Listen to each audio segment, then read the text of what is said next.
राम जय जय राम।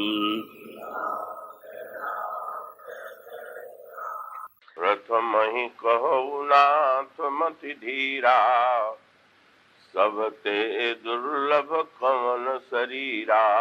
बड़ दुख कवन कवन सुख भारी, सो संक्षेप ही कहु विचारी। अभी आपके सामने जो पंक्तियां पढ़ी गई हैं वह उस अवसर की है जब भक्त श्रोमणी काकभूषुंडी जी ने पक्षराज गरुड़ के संदेह का निवारण करने के लिए राम कथा सुनाई और सुनाने के पश्चात उन्होंने पक्षराज से पूछा, क्या आप और भी कुछ सुनना चाहते हैं? आप इसे बताने की कृपा करें। और तब गरुड़ जी ने जो 7 प्रश्न किए वही अभी इन पंक्तियों के रूप में आपके सामने पढ़े गए। इसमें एक प्रश्न पर किसी वर्ष यहाँ चर्चा हो चुकी है मानस रोगों के संदर्भ में, पर उसके पहले जो 6 प्रश्न हैं उनकी व्याख्या नहीं की जा सकी थी। इस वर्ष भी 6 प्रश्नों की व्याख्या होना तो संभव नहीं होगा, फिर भी हम चेष्टा करेंगे कि हम लोग इस प्रश्न के इनमें जो प्रश्न किए गए हैं और जिनका मानव जीवन से बड़ा घनिष्ठ संबंध है, उन प्रश्नों पर एक दृष्टि डालने की चेष्टा करें। और वह प्रश्न यह है कि समस्त शरीरों में दुर्लभ शरीर कौन सा है। दूसरा प्रश्न है, सबसे बड़ा दुख क्या है और सबसे बड़ा सुख क्या। फिर चौथा और 5वां प्रश्न है, सबसे बड़ा पुण्य क्या है और सबसे बड़ा पाप क्या है। फिर संत और असंत का क्या मर्म है और अंत में मानस रोग। ये 7 प्रश्न है। और राम कथा के बाद भी जब ये प्रश्न रखे गए तो इसका तात्पर्य क्या है। भगवान श्री राम की इतनी मधुर मंगलमयी कथा पूरी तरह से सुनाई गई और ऐसा लगता है कि जैसे भोजन में बहुधा ये परंपरा है कि मधुरेण समापेत। संस्कृत का ये वाक्य है कि भोजन को मधुर रस से समाप्त करना चाहिए। तो फिर ये स्वभावतः आश्चर्य से होता है कि राम कथा से बढ़ करके क्या कोई अन्य मधुर वस्तु हो सकती थी क्या।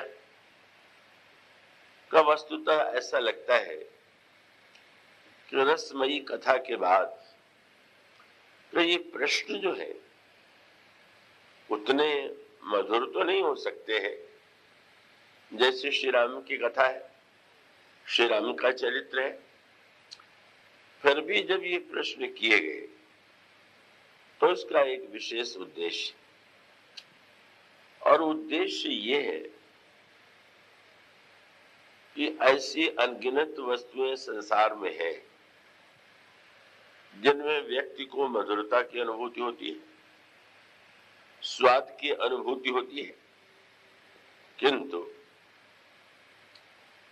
मधुरता की अनुभूति के पश्चात का उसका परिणाम क्या होता है, यह एक बड़े ही महत्व का प्रश्न है।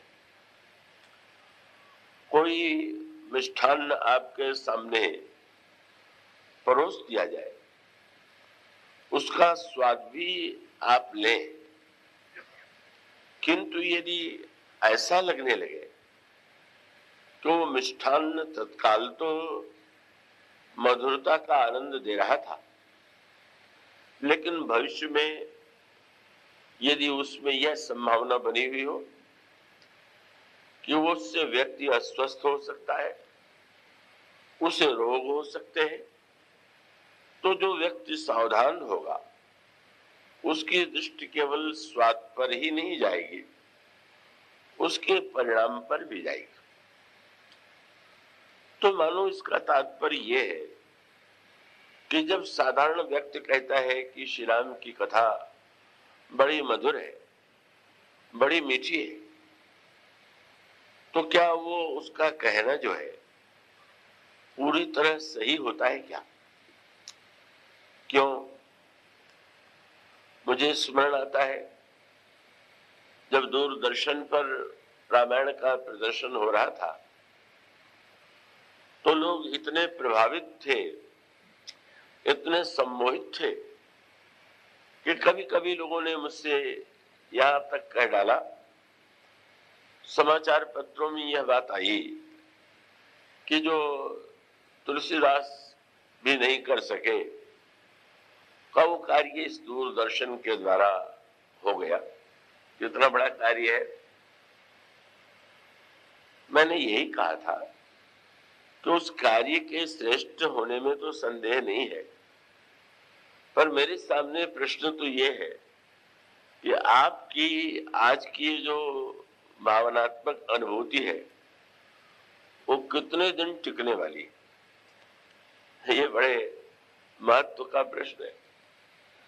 इसका अभिप्राय यह है कि यदि कभी कभी, क्या बहुधा ऐसा होता है, कोई वस्तु व्यक्ति को तत्काल अपनी ओर बड़ा आकृष्ट कर लेती, पर वो व्यक्ति जो है उसके बाद जब दूसरी वस्तु आती है तो पहली वस्तु को भूल जाता है। और इसका अभिप्राय ये है कि प्रश्न ये नहीं है कि तत्काल उस वस्तु से हमें कैसा उसमें आकर्षण मिला, पर सत्य तो यही है कि उसके पश्चात महाभारत आ गया और फिर रामायण को भूल करके लोग महाभारत में डूब गए। और वो महाभारत के बाद तो ऐसे अनेक दूरदर्शन पर दृश्य आते ही रहेंगे कि जिसमें आप डूबते उतराते रहेंगे, और वो तब आपकी जो भावमयी तन्मयता है वो तो कहीं नहीं होगी।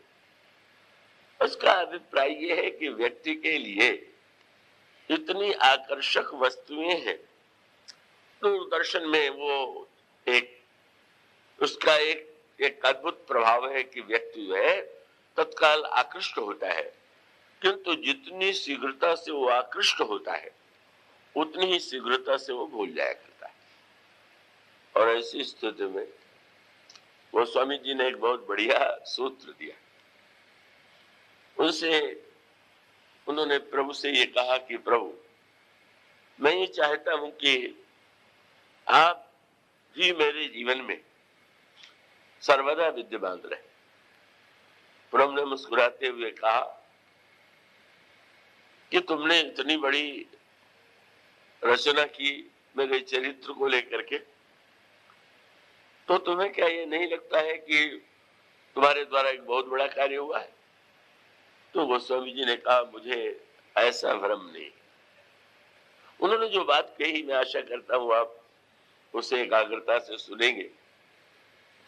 उन्होंने कहा कि सचमुच क्या राम कथा हमें मीठी लग रही है क्या?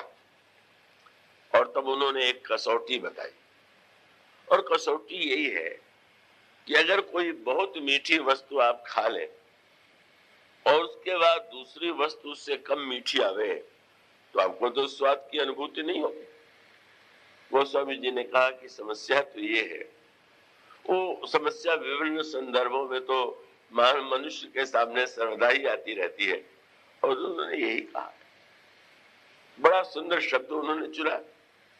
मान लीजिए कोई बड़ा स्वादिष्ट पदार्थ भगवान की पूजा में अर्पित किया गया हो, और वो स्वादिष्ट प्रसाद आपको बांटा जाए स्वादिष्ट वस्तु प्रसाद के रूप में, तो आप गदगद होकर के यही कहेंगे कि वाह, प्रसाद तो बड़ा ही स्वादिष्ट है। किंतु प्रश्न यही है कि आपको प्रसाद में आनंद आ रहा है कि स्वाद में आनंद आ रहा। तो दोनों वस्तुएं तो मिल गई, और मिल गई तो सीधी सी बात है। और इस संदर्भ में मुझे एक संस्मरण ज्ञात है, श्री वो गोरखपुर में कल्याण के संदर्भ से जुड़े हुए अनेक साधक थे, उसमें एक रघु जी थे, बड़े ही श्री राम के अनन्य और भावुक भक्त थे, और निरंतर भगवान का स्मरण करते हुए रोते ही रहते थे। उनकी एक बड़ी विचित्र भावना होती थी, कब वो बताते थे कि आज भगवान को क्या नैवेद्य अर्पित किया जाएगा, तो वो तो नित्य वस्तुएं बदल देते थे, लेकिन वो कभी कभी एक विचित्र कार्य करते थे, जो किसी किसी दिन कहते थे कि आज तो हमारे प्रभु कच्चा करेला खाएंगे, और जब वो कच्चे करेले का भोग लगा करके देने लगते थे, तो जो भक्त बड़े उत्सुकता से कहते थे अन्य दिन किसी मिष्ठान्न के संदर्भ में कि और वो तुरंत कहते थे कि महाराज प्रसाद का तो एक कण ही यथेष्ट है, वो आप एक कण दे दीजिए और उसको भी हम सिर पर लगा लें या मुख पर छुला लें। इसका अर्थ क्या हुआ? तो कसौटी हो गई। अगर स्वाद प्रसाद में आ रहा होता तो करेले में भी उतना ही स्वाद आता, नहीं स्वाद तो मिष्ठान्न का था, प्रसाद का तो था नहीं। और वो एक कसौटी हो जाती थी कि कितने वास्तविक प्रसाद के भक्त हैं, और वो तो बहुत ही विरले होते हैं। अधिकांश लोग तो स्वाद के ही भक्त होते हैं। और इसी प्रकार से जब आप श्री राम का चरित्र सुनते हैं, काव्यमयी भाषा में उसका वर्णन किया जाता है, तो जैसे भोजन में षड्रस माने जाते हैं, उसी प्रकार से साहित्य में 9 रस माने जाते हैं। और 9 रस में हास्य भी है, विभत्स भी है, अद्भुत भी है, श्रृंगार भी है।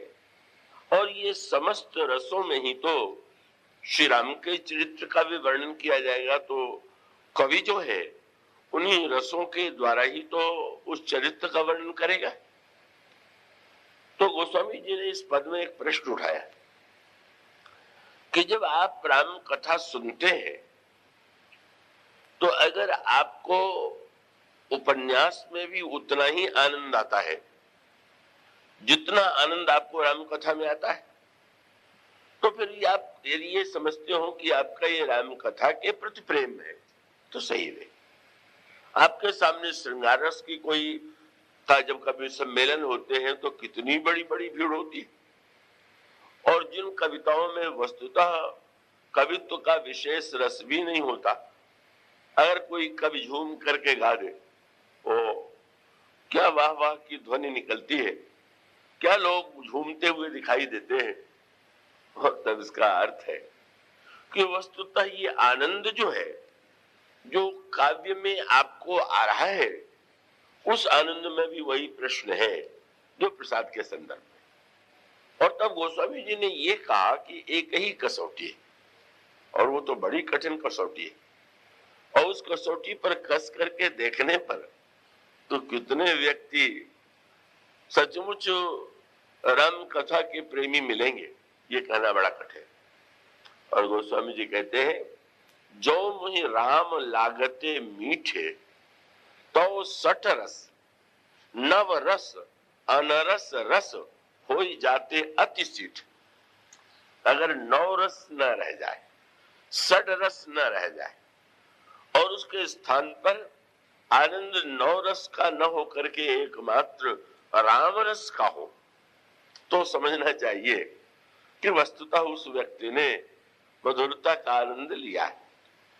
और वो राम रस का अभिप्राय ये हुआ कि अब उसके पश्चात उसको कहीं आनंद की अनुभूति नहीं होती है, किसी काव्य में वो झूम नहीं पड़ता है, कभी कभी तो मैंने ऐसा देखा कि विनय पत्रिका को सुनकर के झूमने वाले तो हम देखते ही नहीं, पर साधारण कविताओं को सुनकर के ये झूमे चले जा रहे हैं। तो ये वस्तुतः इसका अभिप्राय ये है, अच्छा ही है कि हम लोग अपने को भुलावे में रख लेते हैं कि हम भी बड़े राम कथा के शायद प्रेमी होंगे, पर गोस्वामी जी कहते हैं कि ना ना, जब वो हमारे जीवन में एक बार राम कथा की मिठास आ जाएगी तो संसार में हमें किसी चरित्र में अगर रस की अनुभूति न हो तो समझना चाहिए कि हाँ, राम कथा का रस हमने पा लिया। और जब वो श्री राम के प्रसाद को हम ग्रहण कर और फिर कहीं स्वाद के लिए अन्य रसों की अपेक्षा न जान पड़े तो समझ लेना चाहिए कि वस्तुतः यह व्यक्ति जो है वो राम कथा से, राम रस से जुड़ा हुआ है। और इसीलिए आपने ध्यान दिया, महर्षि वाल्मीकि ने रामायण की रचना किया तो महर्षि वाल्मीकि की तुलना हमारे पुराणों में, ग्रंथों में की गई कोकिल के रूप। उसमें कहा गया, कूजंतम राम रामेति मधुरम मधुराक्षरम आरुह्य कविता शाखाम वंदे वाल्मीकि कोकिलम।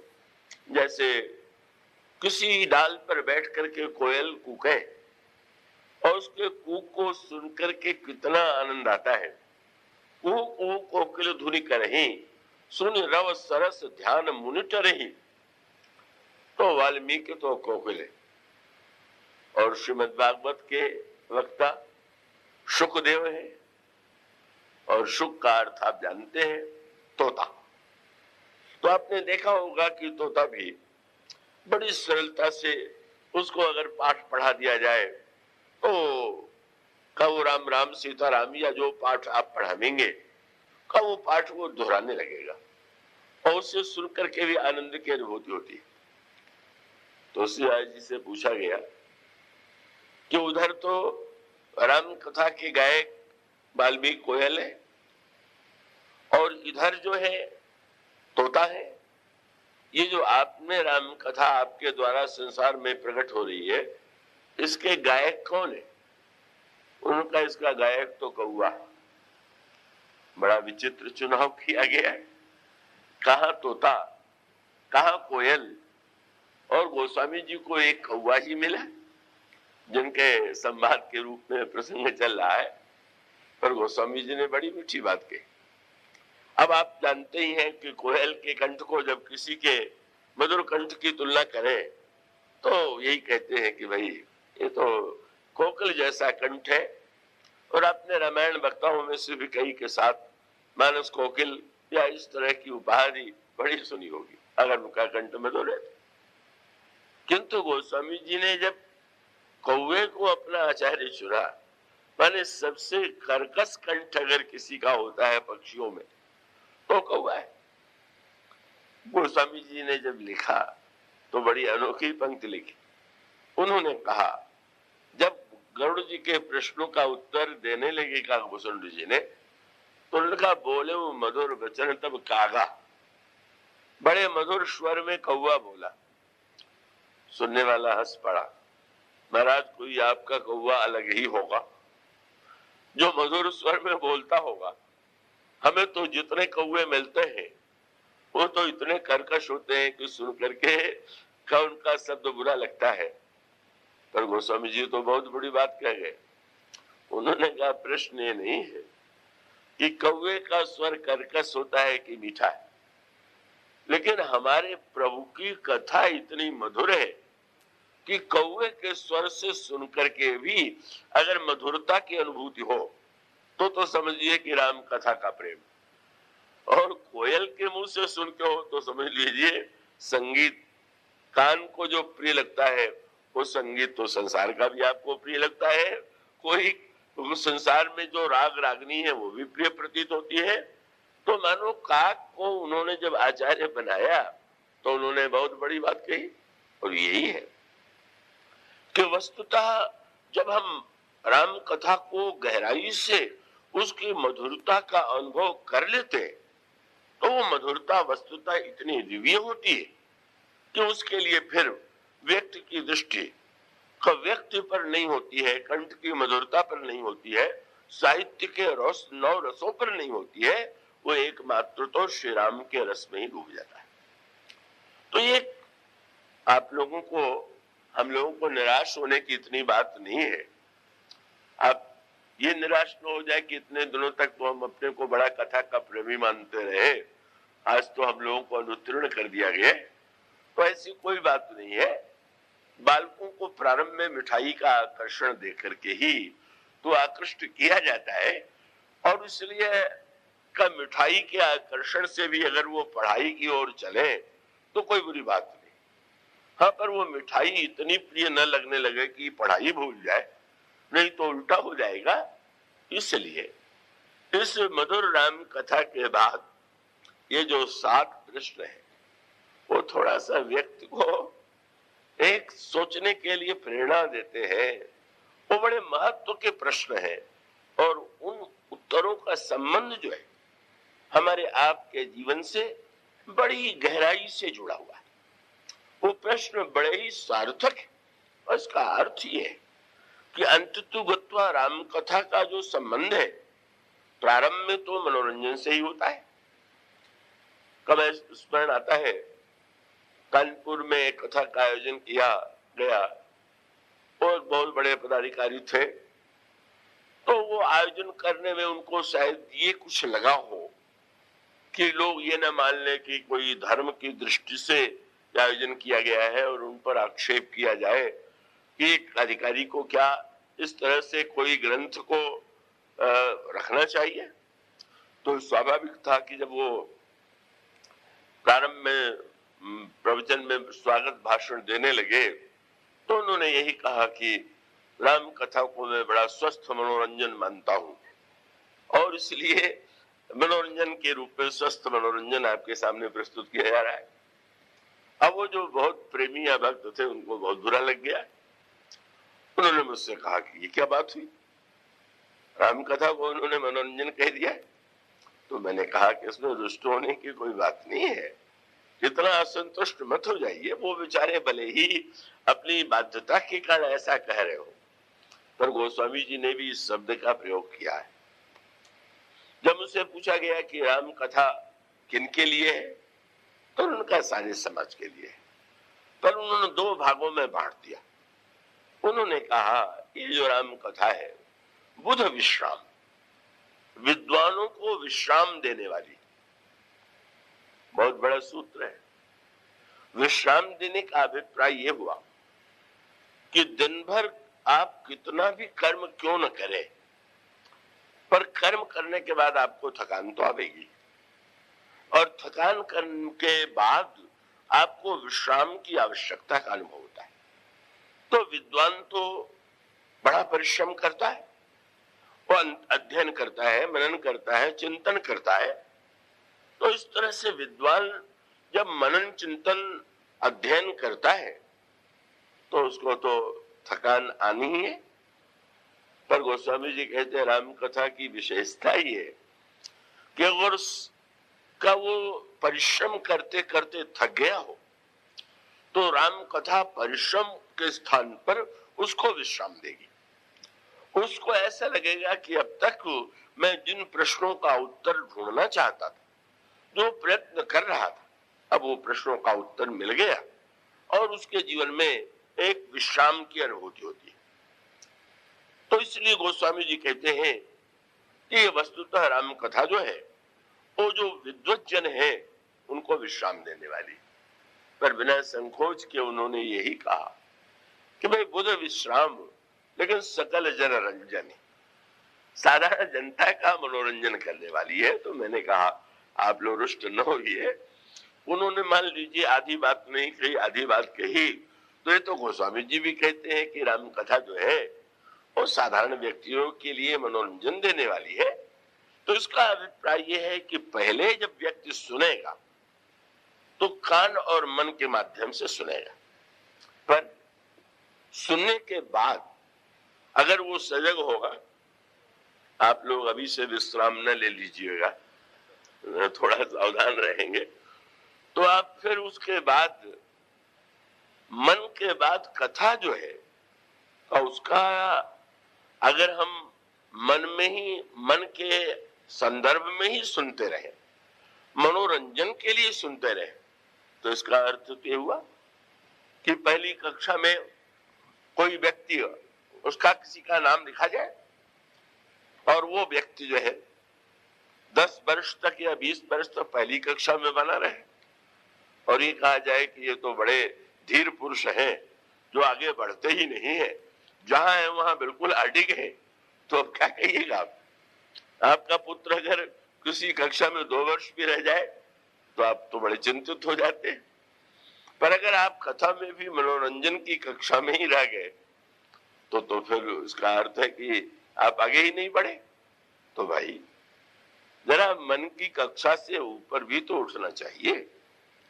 और उसका अभिप्राय यह है, पहले मन की कक्षा से ऊपर उठ करके बुद्धि की कक्षा में प्रवेश पाइए और बुद्धि की कक्षा में प्रवेश पाने के बाद फिर चित्त की कक्षा तक पहुंचिए।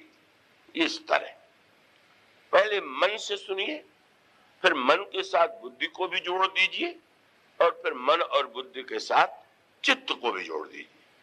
भगवान राम जब लक्ष्मण से सुनने के लिए कहते हैं तो ये कहते हैं कि थोड़े ही मां सब कहूं बुझाई, सुनहु तात मन मति चित लाई। मन लगा के सुनो, बुद्धि लगा करके सुनो और चित्त लगा करके सुनो। मन लगाते हैं तो तत्काल आनंद आता है और बुद्धि लगाते हैं तो फिर ये मनुष्य के मन में प्रश्न आता है कि जो मैंने सुना है, सुनने के लिए जाकर के जो हमने सुना है वो का वहीं छोड़ करके आने के लिए है कि इसका कोई उद्देश्य भी है। और तब देखते हैं सिनेमा में भी जब दर्शक जाते हैं और उसमें खलनायक पिटने लगे, हारने लगे तो सारा हाल जो है वो तालियों से गूंज उठता है। लेकिन उन तालियों का तो कोई अर्थ नहीं। वो ताली शायद इसीलिए बजाते हैं कि जीवन में तो खलनायकों से हारते ही रहना है, चलो सिनेमा में ही खलनायक पिट गया तो कम से कम थोड़ा संतोष यही पालो। तो भाई सत्य तो ये है कि अब हमारे जीवन में खलनायक परास्त हो तब तो उस पर ताली बजावे या न बजावे इसका कोई अर्थ नहीं। पर वो हम उसका अर्थ ये है कि हम जो सुनते हैं उस सुनने का तात्पर्य क्या है?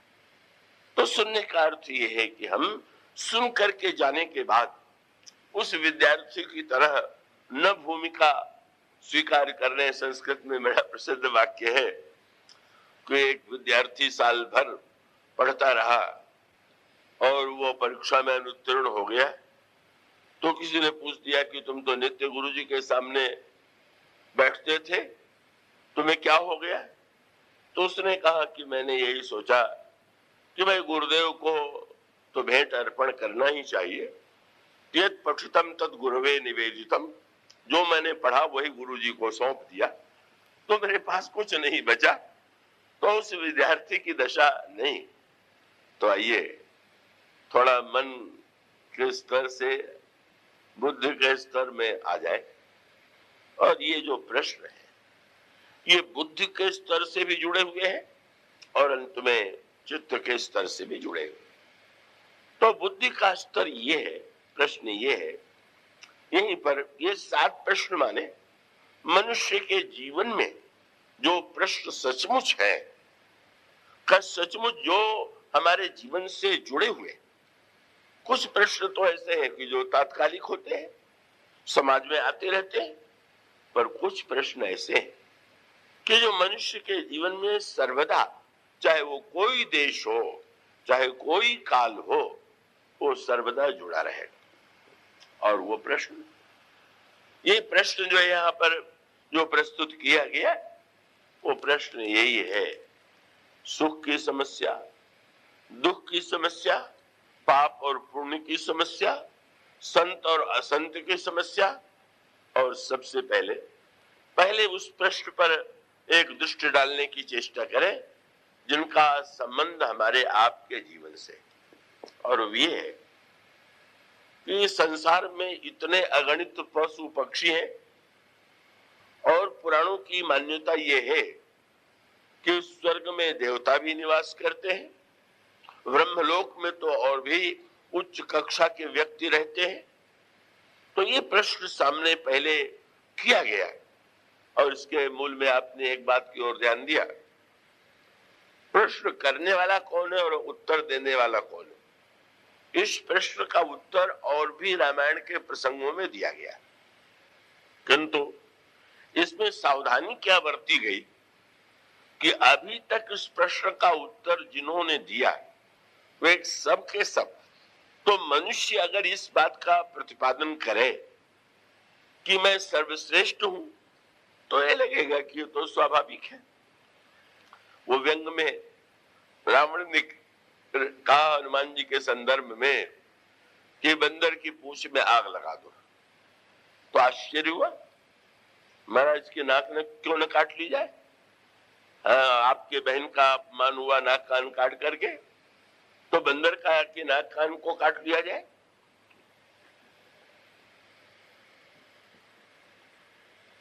तो रावण ने कहा कि ना ना, बंदर को अपनी पूंछ जितनी प्रिय है उतना कोई अंग प्रिय नहीं। बड़ा विचित्र तर्क था रावण का। क्यों प्रिय है?